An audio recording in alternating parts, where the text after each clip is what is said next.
Hello friends, welcome to our channel bank on theory. तो friends, आज की video हम बात करने वाले हैं data warehouse and data mining के इंपॉर्टेंट एमसीक्यूज विद सॉल्यूशन के साथ। तो ये पार्ट 1 है, आगे काफ़ी सारे पार्ट आने वाले हैं। ये एमसीक्यूज जो हैं आपके आने वाले कॉम्पिटिटिव एग्जाम्स, यूनिवर्सिटी एग्जाम्स, भले ही वो आपके कॉलेज लेवल के एग्जाम हो या कॉम्पिटिटिव एग्जाम हो, सब में काम आने वाले हैं। तो वीडियो को पूरा एंड तक जरूर देखिएगा। चैनल को सपोर्ट कीजिए, लाइक कीजिए, सब्सक्राइब कीजिए। और आपको जिन सब्जेक्ट्स पे एमसीक्यू वीडियो या जिस भी तरीके की वीडियो चाहिए उसे कमेंट सेक्शन में बताइए। हम पूरी कोशिश करेंगे कि उसके ऊपर वीडियो लेकर आएं। तो इसलिए प्लीज चैनल को सपोर्ट कीजिए, अपने फ्रेंड्स के साथ शेयर कीजिए। चलिए शुरू करते हैं। तो सबसे पहला क्वेश्चन जो है, is the data in a data warehouse generally updated in real time? तो अगर आपने डेटा वेयर हाउस पढ़ा होगा तो आपने खुद देखा होगा कि डेटा वेयर हाउस में जो डेटा होता है वो हिस्टोरिकल डेटा को एनालाइज करने के पर्पज से होता है, एनालिसिस करने के लिए, प्रिडिक्शन करने के लिए। तो जो डेटा होता है वो मेनली ईटीएल ऑपरेशन के थ्रू अपडेट किया जाता है या मैनुअली डे बाय डे भी किया जाता है। उसमें रियल टाइम डेटा का तो कोई इस तरीके से रियल टाइम ऑपरेशंस तो होते नहीं है। हालांकि हम बात करें क्लासिकल डेटा वेयर हाउस की तो उसमें तो ऐसा कुछ नहीं होता, लेकिन जो अब एडवांस डेटा वेयर हाउस आ रहे हैं उसमें रियल टाइम ऑपरेशंस भी परफॉर्म होते हैं। लेकिन यहाँ पे mainly classical data warehouse की बात हो रही है, तो इसका आंसर नो है। ओके, नेक्स्ट क्वेश्चन जो है, what does OLTP stands for? तो अलग अलग तरीके के मॉडल्स होते हैं इसमें, ओएलटीपी, ओएलएप। और तो ओएलटीपी की फुल फॉर्म पूछी जा रही है। तो ओएलटीपी जो है वो ट्रांजैक्शन प्रोसेसिंग के काम आता है मेनली, और ऑनलाइन ट्रांजैक्शन प्रोसेसिंग के लिए। तो इसका आंसर जो है वो ऑनलाइन ट्रांजैक्शन प्रोसेसिंग है। ओके, चलिए नेक्स्ट देखते हैं, which one is correct for data warehousing? इनमें से कौन सा ऑप्शन है जो करेक्ट है डेटा वेयर हाउसिंग के लिए? तो एक एक करके देखते हैं। फर्स्ट ऑप्शन है, it can be updated by end user. End user से डेटा वेयर हाउस का कोई लेना देना नहीं होता, वो डेटाबेस से इंटरेक्ट कर सकता है, डेटाबेस में अपने डेटा को अपडेट या चेंज कर सकता है, लेकिन डेटा वेयर हाउस से उसका कोई लेना देना नहीं होता। तो ये तो ऑप्शन रॉन्ग है। नेक्स्ट जो है, it can solve all business questions. नहीं, सारे बिजनेस क्वेश्चंस को सॉल्व नहीं कर सकता। बिजनेस में रिपोर्ट एनालिसिस उस पर्पस के लिए काम आता है, लेकिन हर बिजनेस के क्वेश्चन को सॉल्व नहीं करा सकता। नेक्स्ट जो है, it is design for focus subjective area. तो ये सब्जेक्टिव डोमेन को फॉलो करता है, तो ये ऑप्शन करेक्ट लग रहा है। At last, it contains only current data. तो ये भी गलत है, हिस्टोरिकल डेटा को भी रखता है। तो इसका जो करेक्ट ऑप्शन है वो it is design for focus subject areas. Okay, चलिए नेक्स्ट देखते हैं, data mining is the set of methodologies used in analysing data from various dimensions and perspectives, finding previously unknown hidden patterns, classifying and grouping the data and summarizing the identified relationships। तो ये सीधा सीधा दिख रहा है, data mining की definition दे रखी है, तो इसका आंसर ट्रू है। ओके, तो चलिए नेक्स्ट देखते हैं, process of shifting through large data sets to identify and describe patterns, discover and establish relationship with the intent to predict future trends based on those patterns. तो इसमें भी आपको सीधे दिख रहा होगा कि जो मेनली जिन पॉइंट्स की बात करी जा रही है जो डेटा माइनिंग से रिलेट करते हैं, describe patterns, discover, establish relationships, future trends को प्रिडिक्ट करना और पैटर्न्स और रिलेशनशिप को फाइंड आउट करना। तो ये सीधी सीधी डेटा माइनिंग के ऊपर बात हो रही है, तो इसका करेक्ट आंसर जो है वो डेटा माइनिंग है। चलिए नेक्स्ट देखते हैं, what is an operational system in data warehousing? Data warehousing का बेसिक ऑपरेशनल सिस्टम क्या होता है? तो एक एक करके ऑप्शंस को देखते हैं। पहला ऑप्शन है, a system that is used to process the day to day transaction of an organisation. चलिए नेक्स्ट देखते हैं, a system that setups the data warehouse. ठीक है, a system that runs the data warehouse, a system that identifies error in data warehouse. तो operational system data warehousing का वो mainly जो होता है वो day to day transaction of an organisation को प्रोसेस करना होता है। तो इसका जो करेक्ट आंसर है वो ऑप्शन ए है। What is a data mart? तो डेटा मार्ट के बारे में अगर आपने पढ़ा है तो आपने जरूर देखा होगा कि डेटा मार्ट बेसिकली एक रिपोजिटरी होती है जो सब्जेक्टिव पॉइंट ऑफ व्यू से देखी जाती है, जिसमें मान के चलिए कि आपने किसी भी सब्जेक्ट, जैसे मान के चलिए सेल्स डिपार्टमेंट के ऊपर आपने डेटा मार्ट एक छोटी सी रिपोजिटरी डिजाइन करी है, तो वो आपके इन्फॉर्मेशन डेटा को कंटेन करती है। तो इसकी जो बेसिक डेफिनेशन होती है वो आप एक तरीके से डेटा वेयर हाउस का सबसेट भी कह सकते हैं और सब ग्रुप भी कह सकते हैं। तो इसका जो करेक्ट आंसर है, data mart is a sub group of the data warehouse. तो ये ऑप्शन रॉन्ग है, data mart is another type of data warehouse, ऐसा नहीं है। Data mart is not actually related, ये भी रॉन्ग है। तो इसका जो करेक्ट आंसर है सब ग्रुप वाला है। Okay, data warehousing is used in, तो इसके दो ऑप्शन दे रखे हैं, transaction system, decision support system. देखिए, डेटा वेयर हाउसिंग का जो फाइनल कंक्लूजन निकल के आता है वो एनालिसिस और प्रिडिक्शन के बेस पे आता है। तो उससे हमें अगर हम रिपोर्ट एनालिसिस कर रहे हैं तो उसमें कहीं ना कहीं एक डिसीजन लिया जाता है एट लास्ट। तो हमारे जो लास्ट में अलग बिजनेस रिक्वायरमेंट के पर्पज से बात करें या अलग अलग डोमेन्स के रिक्वायरमेंट की बात करें, बैंकिंग सेक्टर में बात करें, तो वहां पे एट लास्ट कहीं ना कहीं एक डिसीजन हमें लेना होता है। तो इसका जो करेक्ट आंसर है वो डिसीजन सपोर्ट सिस्टम है। ओके, चलिए चलिए नेक्स्ट देखते हैं डेटा माइनिंग मींस। तो ये आपने डेटा माइनिंग की स्टेजेस भी देखी होंगी। डेटा माइनिंग का जो मेन कंक्लूजन होता है एट लास्ट, जो उसका जो मेन मकसद है वो नॉलेज डिस्कवरी है। ओके, तो इसका जो करेक्ट आंसर है वो नॉलेज डिस्कवरी है। नेक्स्ट जो है a data warehouse can include, तो data warehouse flat text file, basic files को भी इंक्लूड कर सकता है, डेटाबेस टेबल को भी और ऑनलाइन डेटा को भी। तो इसका जो करेक्ट आंसर है वो ऑल है। ओके, चलिए नेक्स्ट देखते हैं in data warehousing what is time variant data. तो टाइम वेरिएंट डेटा के बारे में बात हो रही है, तो ऑप्शंस को पहले देख लेते हैं। Data in the data warehouse is only accurate and valid at some point in time और ओवर टाइम इंटरवल। नेक्स्ट देखते हैं data in the data warehouse is always accurate and valid, warehouse is not accurate, is only.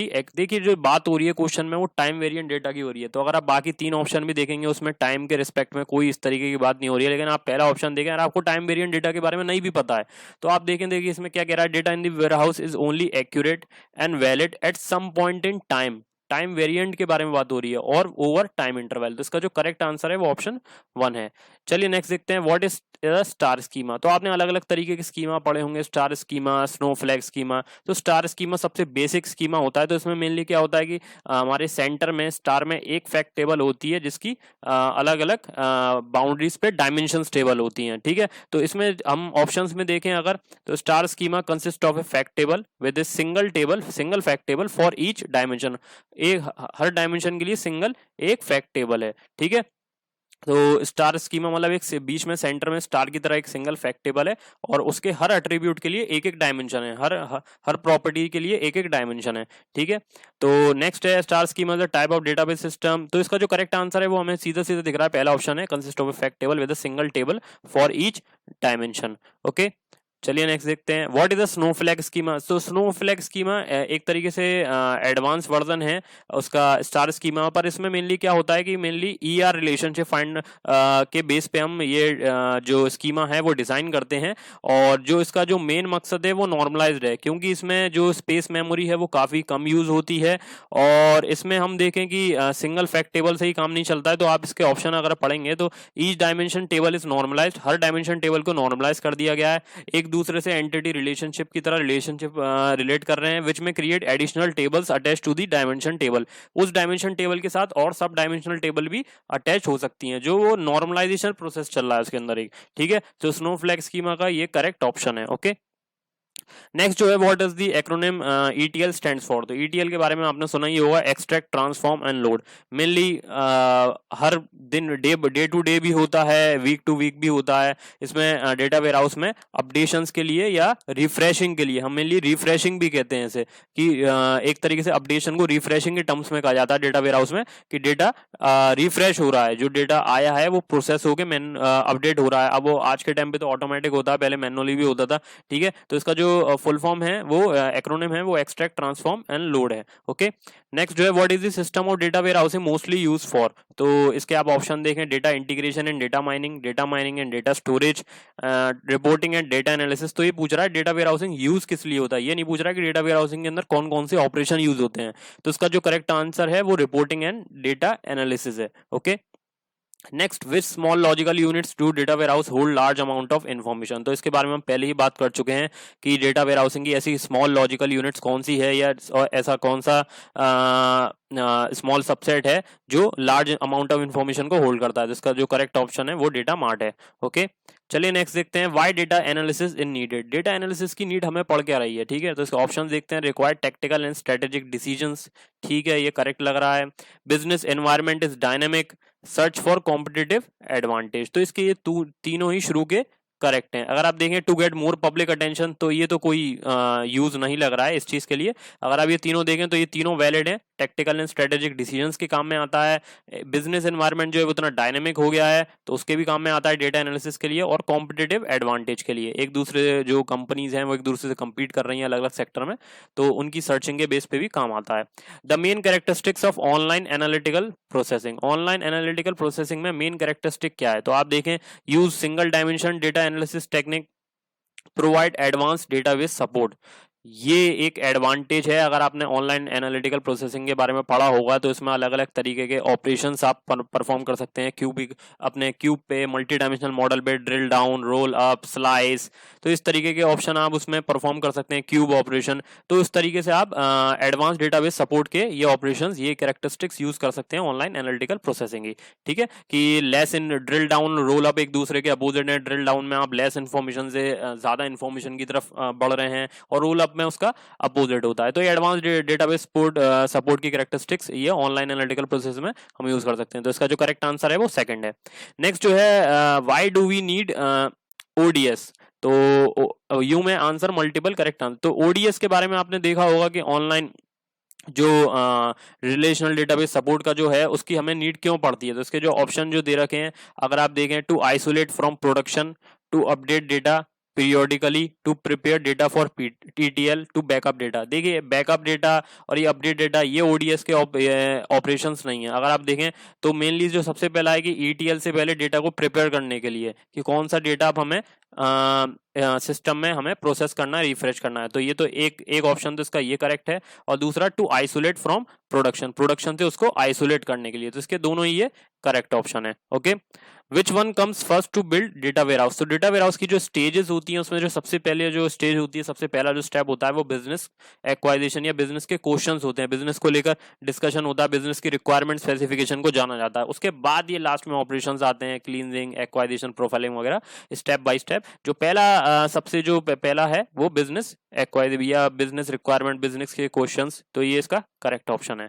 Next जो है, why do we apply snowflake schema. तो उसने स्नोफ्लैक schema का जो main सबसे ज्यादा एडवांटेज है वो नॉर्मलाइजेशन ही है, कि जितने भी डायमेंशन टेबल हैं वो सब डायमेंशन टेबल में कन्वर्ट हो रही है, उनमें नॉर्मलाइजेशन हो रहा है, एंटिटी रिलेशनशिप मेंटेन हो रहा है। तो उसका जो करेक्ट ऑप्शन है हम ऑलरेडी डिस्कस कर चुके हैं, वो नॉर्मलाइजेशन है। ओके, नेक्स्ट जो है, what is wrong about surrogate की।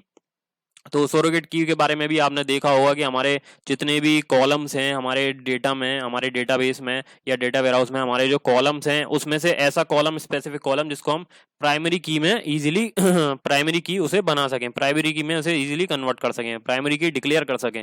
उसका जो करेक्ट आंसर है, इट इज अ प्राइमरी की ऑफ फैक्ट टेबल। ठीक है, उस फैक्ट टेबल में वो प्राइमरी की तो की के तौर पे यूज किया जाता है, जिसका जो करेक्ट ऑप्शन है वो सेकंड ऑप्शन है। ओके, चलिए नेक्स्ट देखते हैं, what is correct about data warehouse. You में आंसर मोर देन वन। ठीक है, तो डेटा वेयरहाउस के बारे में देखना है तो पहला, it makes use of historical data to answer business questions, ये करेक्ट है। It reveals insight from data, ऐसा कुछ नहीं होता। नेक्स्ट जो है, रोल अप, ड्रिल डाउन, तो ये ऑपरेशन परफॉर्म होते हैं डेटा को एक्सप्लोर करने के लिए। Its design is same as database, तो इसके जो करेक्ट ऑप्शन है फर्स्ट और थर्ड है। ओके, नेक्स्ट जो है, what is the relationship between fact and dimension. तो सिंगल फैक्ट टेबल के मल्टीपल डायमेंशन टेबल होती है तो one to many relationship find out होता है। ओके, तो इसका जो करेक्ट ऑप्शन है वो है one to many. Which is not a property of data warehouse. तो डेटा वेयरहाउस के जो अलग अलग फीचर्स हैं, प्रॉपर्टीज हैं, तो उसमें आपने देखा होगा सब्जेक्ट ओरिएंटेड भी है, टाइम ओरिएंटेड भी है, हेट्रोजीनियस सोर्सेस, अलग अलग सोर्सेस से डेटा का कलेक्शन ये एक्वायर करता है। ठीक है, और नेक्स्ट वॉलेटाइल। तो वॉलेटाइल तो इसका प्रॉपर्टी हो ही नहीं सकता, क्योंकि अगर सिस्टम ऑफ हो रहा है तो डेटा लॉस नहीं होता, तो ये रॉन्ग आंसर है। वो अगर हम नॉट अ प्रॉपर्टी के टर्म्स में देखें तो आंसर ये इसका करेक्ट है, पर प्रॉपर्टी ये इसकी नहीं है। तो चलिए नेक्स्ट क्वेश्चन देखते हैं, what are the characteristics of OLF system. तो ऑनलाइन एनालिटिकल प्रोसेस सिस्टम के बारे में बात करें तो क्वेरी ड्रिवन नहीं, इसमें क्वेरियां तो पास नहीं हो सकती। नेक्स्ट जो है, क्योंकि एनालिसिस के पर्पज से काम आ रहा है, इंटीग्रेटेड, हाँ ये इंटीग्रेटेड होता है, और लेस यूजर, इसको लेस यूजर ही यूज कर सकते हैं। और स्टोर करंट डेटा, तो इसके जो करेक्ट ऑप्शन है वो सीधा सीधा दिख रहा है हमें, इंटीग्रेटेड और लेस यूजर से। नेक्स्ट है, सिस्टम इज एप्लीकेशन ओरिएंटेड। तो हम बात करें एनालिटिकल और ट्रांजेक्शन दोनों के बारे में, तो ट्रांजैक्शन प्रोसेसिंग सिस्टम जो है वो एप्लीकेशन स्पेसिफिक है, एप्लीकेशन टू एप्लीकेशन डिपेंड करता है। तो उसका जो करेक्ट आंसर है वो ऑनलाइन ट्रांजैक्शन प्रोसेसिंग सिस्टम है। ओके, नेक्स्ट जो है, which operation can perform on data warehouse. तो देखिए, डेटाबेस में read write modify operation perform होते हैं, लेकिन डेटा वेयरहाउस में मेनली स्कैनिंग ऑपरेशन परफॉर्म होता है। तो इसका जो करेक्ट ऑप्शन है वो स्कैन है। Okay, data warehouse is based on 2D 3D models वगैरह उसके सब मॉडल्स हैं, लेकिन आप एक पर्टिकुलर डेटा वेयर हाउस की बात करेंगे तो मल्टी डायमेंशनल मॉडल है। ठीक है, मल्टी डायमेंशनल मॉडल। ओके, तो इसमें कंफ्यूज मत होइएगा, इसका जो करेक्ट ऑप्शन है वो मल्टी डायमेंशनल मॉडल है। Data warehousing is related to create data warehouse, ये करेक्ट ऑप्शन है। अपडेट डेटा नहीं, ऐसा कुछ नहीं होता इसमें। Scan and load data for analysis, write new data, तो इसके जो करेक्ट ऑप्शन है वो create data warehouse and scan load data for analysis है। Okay, I hope you understood. Next जो है data mining means, data mining means ये हम ऑलरेडी डिस्कस कर चुके हैं, नॉलेज डिस्कवरी के लिए यूज होता है। नेक्स्ट जो है multi dimensional model of data warehouse called, तो ये आपने देखा ही होगा कि कौन सा मल्टी नहीं है, कौन सा डेटा स्ट्रक्चर इसमें, आप डेटा स्ट्रक्चर तो नहीं, कौन सा मल्टी डायमेंशनल मॉडल यूज होता है इसमें, तो मेनली हम बात करें इसमें डेटा क्यूब यूज होता है, ठीक है। नेक्स्ट जो है ओलैप का यूज क्या है, तो जो एनालिटिकल प्रोसेसिंग है वो किस पर्पस से यूज होता है, तो इसका जो मेन जो स्पेसिफिक पर्पस है वो ये है कि आप पर्टिकुलर बिजनेस रिक्वायरमेंट के हिसाब से स्पेसिफिक डेटा को एनालिसिस कर सकते हैं, स्पेसिफिक डेटा को प्रोसेस कर सकते हैं, ठीक है, कलेक्शन ऑफ डेटा को प्रोसेस करते हैं। तो एडॉक का जो मीनिंग ही होता है, अगर आप एडॉक का मीनिंग भी देखेंगे तो सीधा सीधा मीनिंग होता है स्पेसिफिक चीज के बारे में बात करना, ठीक है। तो रिपीटेटिव, नन, ये तो ऑप्शन हो ही नहीं सकते, तो इसका जो करेक्ट ऑप्शन है वो एडहॉक है, ठीक है। आपने अपने लैब में और प्रैक्टिकल लैब में जो टूल यूज करा हुआ है इसके लिए डेटा वेयर हाउसिंग के लिए, तो आपने वो वेका यूज करा हुआ, तो जो बात हो रही है tool going to use in lab, तो आप वेका, ये नॉलेज प्रोसेसिंग टूल है, ठीक है, GNU के अंडर पब्लिक फ्री लाइसेंस में आता है, तो वेका टूल है, इसका जो करेक्ट ऑप्शन है वो वेका है, ओके। नेक्स्ट जो है why we need a data warehouse, तो वैसे मेनली मैं आपको ये सजेस्ट तो नहीं करूंगा, लेकिन इस तरीके के क्वेश्चंस में जो आंसर होता है वो ऑल ऑफ दी अबव में आता है, लेकिन मैं आपसे ये नहीं कह रहा कि आप क्वेश्चन को पढ़ें अच्छे से, पहले समझें, लेकिन एक ट्रिक के पर्पज से बताऊं, ट्रिक क्या है, ये आपको भी ये चीज़ पहले से पता ही होगी कि इस तरीके के क्वेश्चन में अगर जो प्रॉपर्टीज हैं या यूजेज एडवांटेजेस के बारे में बात करा जा रहा है, तो अगर आप देखें, अगर आपको सब पॉजिटिव लग रहे हैं और लग रहे हैं कि ये इससे रिलेट कर रहे हैं, तो जाहिर सी बात है कि ऑल ऑफ दी अबव इसका आंसर होता है, ठीक है। तो आप पढ़ें इसको, तो improving integration, speeding up response time, faster and more flexible reporting, तो ये सारी चीजें डेटा वेयरहाउस से रिलेट कर रही हैं, तो इसका जो करेक्ट ऑप्शन है वो ऑल ऑफ द अबव है। नेक्स्ट जो है डेटा वेयरहाउस फीचर्स आर, तो आप फीचर्स आपने देखे होंगे, सब्जेक्ट ओरिएंटेड हम पहले ही देख चुके हैं, इंटीग्रेटेड भी हम पहले देख चुके पिछले MCQs में, टाइम वेरिएंट का भी हमने देखा, और नॉन वॉलेटाइल, ठीक है, तो ये सभी इसके फीचर्स हैं, okay. Whose dimension table is normalize, तो हमने पहले ही देखा, स्टार स्कीमा में तो ऐसा नहीं होता है, तो स्नोफ्लेक स्कीमा इसका करेक्ट आंसर है, okay. Meta data is known as, तो इसके बारे में आपने डेटाबेस में भी पढ़ा होगा, data about data that is used to represent other data, ठीक है। नेक्स्ट जो है data warehouse OLAP does not support the statement, तो ओलैप के बारे में हमने थोड़ा बहुत पहले देखा है, तो हम देखते हैं उससे रिलेट करके। It is based on star schema, snowflake schema, in fact constellation schema, तो इससे तो इसका कोई लेना देना नहीं है। It is based on entity relationship model. Next देखते हैं provide summarize and consolidated data, provide summarize and multi dimensional, तो इसका जो करेक्ट आंसर है वो सीधे सीधे, अगर आपने ओलैप के बारे में पढ़ा ही होगा, तो it is based on entity relationship model. Analytical processing के लिए आपस में ER रिलेशनशिप मेंटेन होती है, ओके। नेक्स्ट जो है अब basic concept of data warehouse is which of the following, data warehouse का बेसिक कंसेप्ट क्या है, तो आप देखें can be updated by end user, ये रॉन्ग है। Contain numerous naming convention in format. Next जो है store the data in format suitable for easy access for decision making, ठीक है, तो इसका जो करेक्ट ऑप्शन है वो ये है, थर्ड ऑप्शन, ओके। तो फ्रेंड्स प्लीज सपोर्ट कीजिए, कोई क्वेरी हो, जिस सब्जेक्ट पे आपको वीडियो चाहिए आने वाले एग्जाम्स के लिए, और किसी भी चीज के लिए आपको सजेशन के लिए कोई भी सजेशन हो, तो आप कमेंट सेक्शन में पूछ सकते हैं, अपने फ्रेंड्स के साथ शेयर कीजिए। Thank you friends. So thanks for watching. Please support our channel, join and follow us.